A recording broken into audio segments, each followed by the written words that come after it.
சிம்மராசிக்காரர்களை பொறுத்த வரைக்குமே சனி யார் உங்களுக்குன்னா 6-7 குடைவர். 6-7 குடைவர் சனி பகவான். இவர் 8ஆம் வீட்டில் அமர்ந்து அஷ்டம சனியாக இருந்தார். உலகத்திலே நண்பர்களே, அஷ்டம சனி கஷ்டங்களைத்தான் தரும். சிம்மராசிக்காரர்களுக்கெல்லாம் உங்கள் வார்த்தை, உங்களுக்கு சமமாக நீங்கள் யாரையுமே நினைச்சக்கூடாது. உங்களுக்கு சமமாக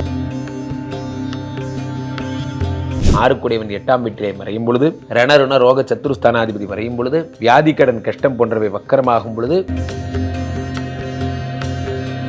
மனைவியுடன் உண்டான அண்டர்ஸ்டாண்டிங்கை ரொம்ப ஜாக்கிரதையாக பார்த்துக்கணும். தேவையில்லாத பிரச்சனைகள் உங்கள் மனைவிகிட்ட உங்களுக்கும் அவருக்கும் அண்டர்ஸ்டாண்டிங் ப்ராப்ளம்ஸ் வரும். உனக்கு ஒரு தெரியுமா, எனக்கு ஒரு பழைய காதலி ஒருத்தி இருந்தா,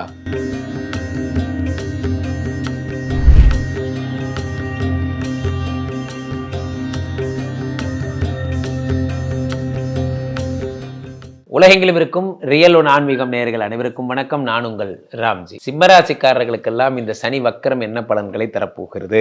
சிம்மராசிக்காரர்களை பொறுத்த வரைக்குமே சனி யார் உங்களுக்குன்னா 6-7 குடைவர். 6-7 குடைவர் சனி பகவான். இவர் 8ஆம் வீட்டில் அமர்ந்து அஷ்டம சனியாக இருந்தார்.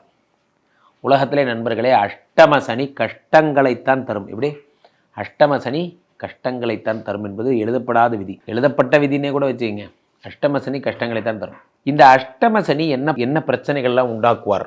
6-7 குடைவர் 8ஆம் வீட்டில். இந்த அஷ்டம சனியினால் ஏற்படக்கூடிய பிரச்சனைகள்லாம் என்ன என்பதை பார்க்கிறோம். அவ்வகையிலே ஒரு மிகப்பெரிய அவமானங்கள், பிரச்சனைகள்லாம் இந்த அஷ்டம சனி தருவதற்கு தயாராக இருந்தார். தொழில் முறைகளிலே, சார் உங்கள்கிட்ட நான் 55,000 ரூபா கொடுத்தேன், நான் எண்ணி பார்த்தப்ப 51,000 தான் இருந்தது, 4,000 கம்மியாக இருந்தது, இது போன்ற விஷயங்கள் எல்லாம். சார் சத்தியமாக 55 தான் இருந்தது, நான் எண்ணி பார்த்தேன், இல்லை 51 தான் இருந்தது. நேர்மை குறைவு போன்ற பிரச்சனைகள் ஏற்படும். ஆனால் உண்மையில 51,000 தான் நான் கொடுத்துருப்பேன். அவர் எண்ணி பார்க்காம வாங்கினதுனால என்ன ஆயிடுச்சு, அவருக்கு இந்த கெட்ட பேர் வந்துருச்சு. அவர் வாங்கின மாதிரி அப்புறம் அதுக்கு ஜஸ்டிஃபிகேஷன் கொடுக்கவே முடியாது. சார் பணத்தை கொடுக்கும்போது இதெல்லாம் நான் சொல்லியிருந்தேன். இந்த அஷ்டம சனினால், இந்த அஷ்டம சனிக்குடையவர் இப்பொழுது வக்கரம் பெறுகிறார். வக்கரம் பெறும்பொழுது என்ன ஆகும்?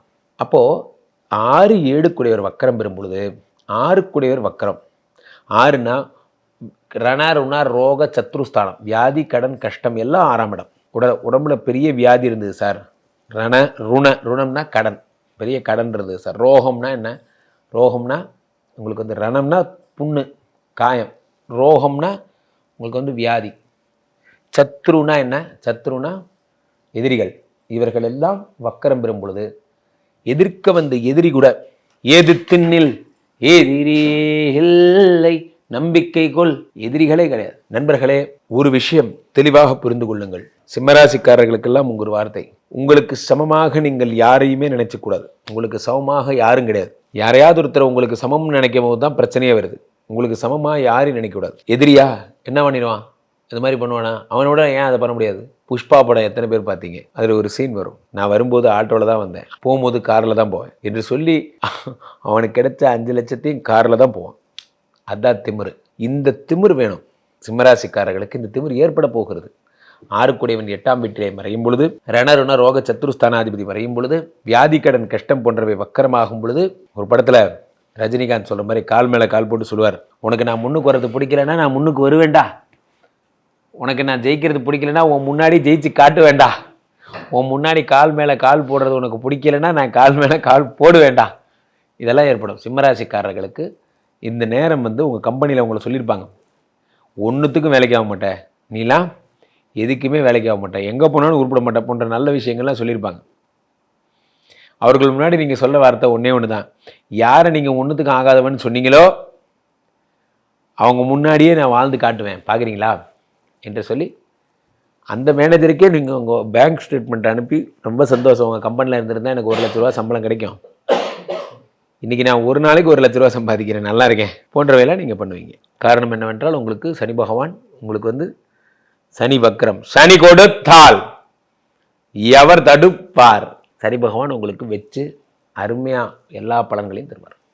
அடுத்து 7 குடையவராகவும் இருந்து வக்கரம் பெறுவதால், 7 குடைவன் 8ஆம் வீட்டில் இருந்து மனைவியால் பிரச்சனைகள், வம்பு வழக்குகள் போன்றவற்றை உண்டு பண்ணார். வெளிநாட்டு யோகங்கள் கிடைக்காதபடிக்கு வெளிநாட்டு யோகங்களால் கஷ்டங்கள் போன்றவற்றை ஏற்படுத்தினார். ஆனால் அந்த 7 குடைவன் வக்கரம் பெறும் பொழுது வெளிநாட்டு யோகங்கள், திடீர் கடல் பயணத்தை உண்டாக்குறார். திடீர் கடல் பயணம் மிக அற்புதமான பலன்கள் எல்லாம் ஏற்பட போகிறது.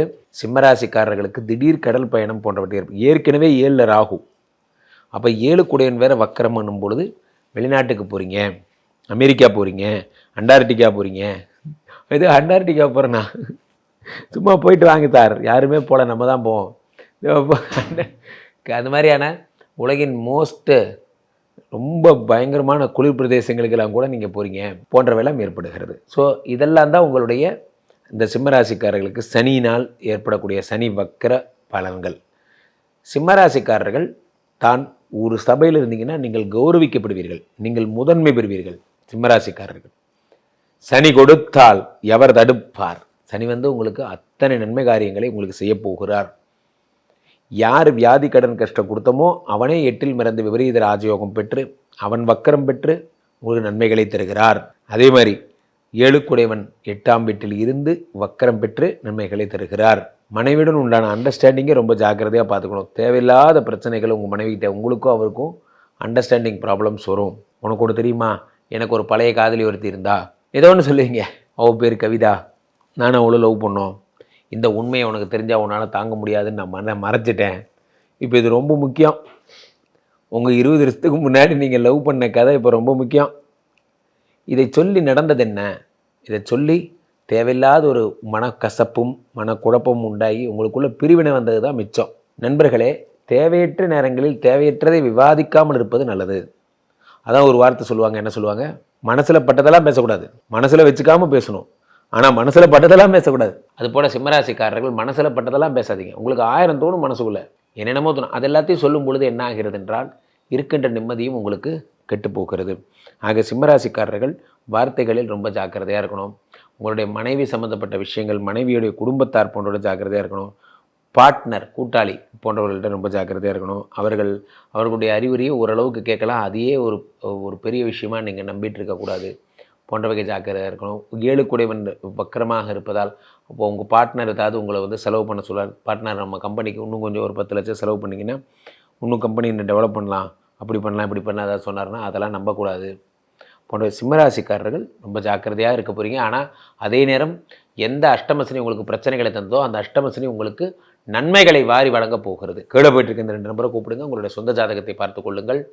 உலக புகழ் வாய்ந்த நமது ஸ்ரீமடம் அப்படின்னா ஸ்ரீமடம் விஷ்ணுமாயா சாத்தன் இருக்கின்ற மடம். இந்த மடத்தில் தான் தினசரி யாகங்கள், பிரம்மாண்டமான, உலகத்தில் எங்கேயுமே பார்த்துருக்க மாட்டீங்க அவ்வளோ பிரம்மாண்டமான யாகங்கள் தினசரி நடக்குது.